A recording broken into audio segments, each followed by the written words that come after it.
On April 17, 2024, the Toronto Police held an hour-long press conference to announce the successful resolution of the Toronto Pearson Heist. This story offered us the opportunity to share key digital media and investigative elements that are not normally included in media press releases, given the public's interest in the case nature. The stolen gold weighed a staggering 400 kilos, along with some of the stolen cash, hold a total value of 25.5 million Canadian dollars, setting a historical precedent for such cases in Canada. Faced with a barrage of questions from the media, when the police chief to the officers in charge of the case and even city officials took turns on stage to narrate the full story from start to finish, detailing how the police skillfully identified as the insider involved and meticulously tracked down the criminal syndicate step by step. However, the journalist present seemed somewhat impatient, wanting to see the recovered gold. The police spokesperson finally presented a photo depicting several gold bracelets. Hastily, the spokesperson emphasized that these 6 recovered bracelets were indeed pure gold. However, they only account for an insignificant portion of the gold stolen. Where did the rest of the gold go? Faced with this question, the police spokesperson evaded specifics, focusing instead on the success of the operation, which led to the arrest of the suspects, including the mastermind. With the most important question unanswered, let's delve into the Pearson Airport gold heist. The story begins on April 17, 2023, with Air Canada flight AC880 departing from Zurich, Switzerland, landing at Toronto Pearson International Airport. Neither the plane's captain nor the passenger knew the true value of this flight, as it carried a specially designed transport container. Inside were 6,600 pure gold bars,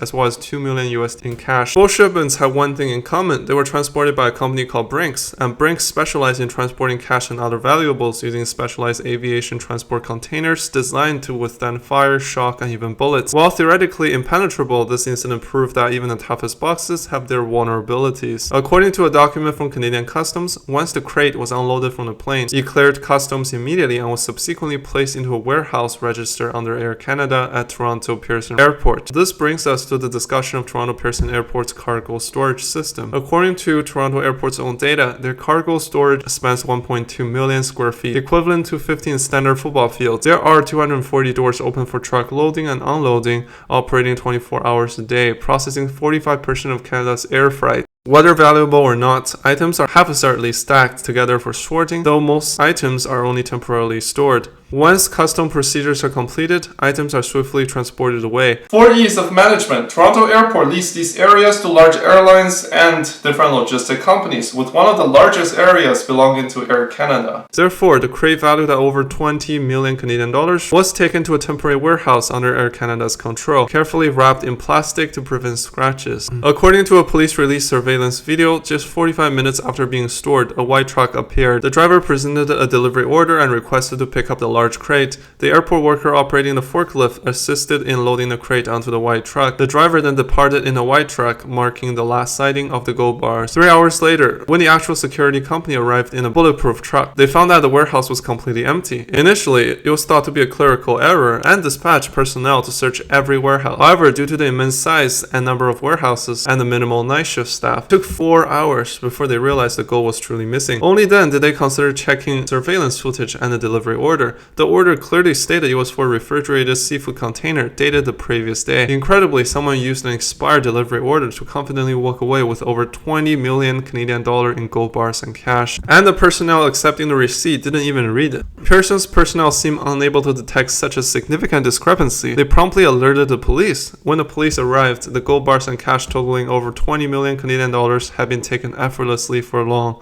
The critical issue now is that after 5 hours, the gold bars might have been melted or repurposed into something else. So how can we find these gold bars? This incident evokes memories of another famous gold theft at Toronto International Airport in 1952. 10 crates of gold bars departed from Toronto but arrived in Montreal as only 4 crates. Was it a mishap during transport or theft mid-flight? The gold was never recovered. In contrast, another infamous gold theft in 2015 involved a Royal Mint inspector named Leston Lawrence, who concealed golf ball-sized gold ingots in his rectum, bypassing metal detectors at the gate, and successfully stole 22 ingots over 180,000 Canadian dollars. How was he caught? His co-worker discovered latex gloves and lubricant in his locker, exposing his scheme. However, compared to the 400 kg of pure gold stolen from an airport this time, Lauren's scheme seems small scale. Could this be an inside job? If so, the scope of investigation spans from the Swiss company to shipping the gold to TD Bank in Canada, the security company handling it, even to customs. Therefore, the police must pursue leads on personnel from these entities while scrutinizing all airport surveillance, particularly focusing on the white truck. They discovered that after leaving the airport warehouse at 6:30 p.m. on the 17th, the truck headed straight onto Highway 401 west toward Milton and sped north after 30 minutes, eventually disappearing into the surveillance blind spots of rural farmlands and pastures. Despite capturing the vehicle's license plate, investigators found it didn't match the vehicle's registration, a temporary plate used to deceive authorities. Fortunately, airport warehouse surveillance captured a frontal image of the driver, a young African-American man. After running this photo through the police database for facial recognition, they identified a suspect with 95% similarity match named Durante King McLean, 25 years old, a highly active gang member with a history of multiple arrests for illegal firearm possessions and drug trafficking, making him a frequent visitor to police stations. Critical to the investigation, Durante lived in Brampton, less than 30 kilometers from where the truck was last seen on surveillance. However, when police went to locate him, they discovered that he had vanished without a trace. Just as this lead appeared to go cold, there was breakthrough from the airport. The investigators found that the fraudulent delivery order used was printed from a system located in Pearson's own storage department office. Based on access to the office, database permissions, and printing times, police quickly zeroed in on a suspect named Parmpal Sidhu, 54 years old. Sidhu worked at Pearson for nearly 30 years, known for his diligence from warehouse clerk to supervisor. Never having committed any violations, no one suspected he would be involved in such a massive gold heist. However, Sidhu insisted he had never authorized the release of this batch of gold. On the day of the theft, several Air Canada flights were landing and taking off, causing chaos in the warehouse with delivery orders scattered on desks, and frequent office visits providing ample opportunity for anyone to use the printer. The forklift driver confirmed he hadn't seen Sidhu that day. He received instruction via intercom and had no knowledge of the crate's content. As the investigation focused on stolen gold and cash, there were no traces found. Therefore, the police opted to keep a close eye on Sidhu rather than making a move. This surveillance lasted nearly half a year. During this time, Sidhu maintained his routine, commuting daily and attending Sikh temple services on weekends, showing no unusual behavior or significant spending. Just as police began questioning whether they had targeted the wrong person, news arrived from the United States. The African-American driver had been apprehended. On September 2nd, 2023, Pennsylvania State Police conducted a routine vehicle inspection and discovered 65 registered firearms in a Nissan sedan, including 2 illegally modified fully automatic rifles. The driver turned out to be the same individual who transported the stolen gold, Durante. Durante confessed that the guns were originally intended for illicit delivery across the border to Canadian gangs. Unfortunately, he was stopped shortly after departure. Durante claimed that he had received an order from an Indian brother who instructed him to drive the truck to a farmhouse and leave immediately afterward. After gambling away the money in Atlantic City, Durante returned to his old ways, crossing the border to deliver items for organized crime. With the address of the farmhouse provided by Durante, Toronto police found a white truck in a barn as expected, but it was already empty. In the same farm, police discovered what appeared to be a workshop filled with various molds and specialized tools for jewelry creation, all showing traces of gold residue. With this evidence, police swiftly obtained a search warrant and found a substantial amount of cash in the homeowner's bedroom, along with 6 gold bracelets mentioned earlier. As expected, the farmhouse owner was also of Indian descent. Subsequently, police identified several contacts from Durante's phone directory, including the Indian brother who had contacted the African-American driver, along with several others from the Punjab region of India. As the pieces fell into place, Sidhu abruptly fled, compounding suspicion against him. His sudden disappearance practically confessed his guilt. However, Sidhu was swiftly caught and charged with theft over $5,000 and conspiracy to commit an indictable offense.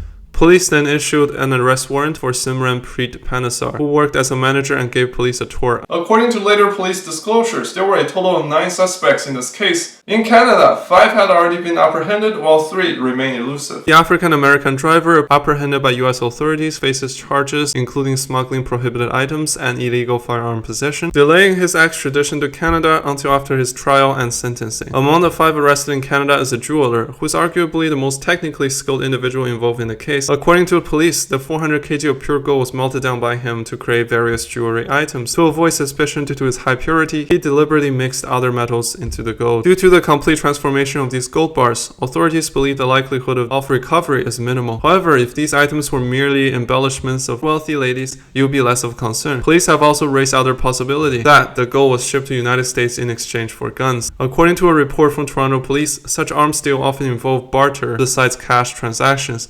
For instance, instance, during Toronto's rampant car theft, some luxury cars were exchanged to the US for firearms. However, cars as goods may be too conspicuous and difficult to handle, hence straightforward gold bars are preferred. The recent gold heist in Canada and ongoing car theft surprisingly converged, demonstrating a territorial alliance within the criminal underworld. Unlike intangible bitcoins, gold's compact size and high value can easily be reshaped through melting and recasting, making it a staple in the black market and dark web, whether in times of prosperity or chaos. Thus, a legal melee ensues, with the insurance company likely to bear the brunt. Ideally, this should deter crime and uphold judicial integrity and public safety in Canada, where crimes are increasingly rampant. The resolution of this multi-million-dollar gold heist took over a year, with police finally apprehending the culprits. Regarding the release of these individuals on bail shortly before the press conference, even the police chief expressed frustration, noting their role is limited to investigating and charging, not judicial decision-making or legislative reform on bail.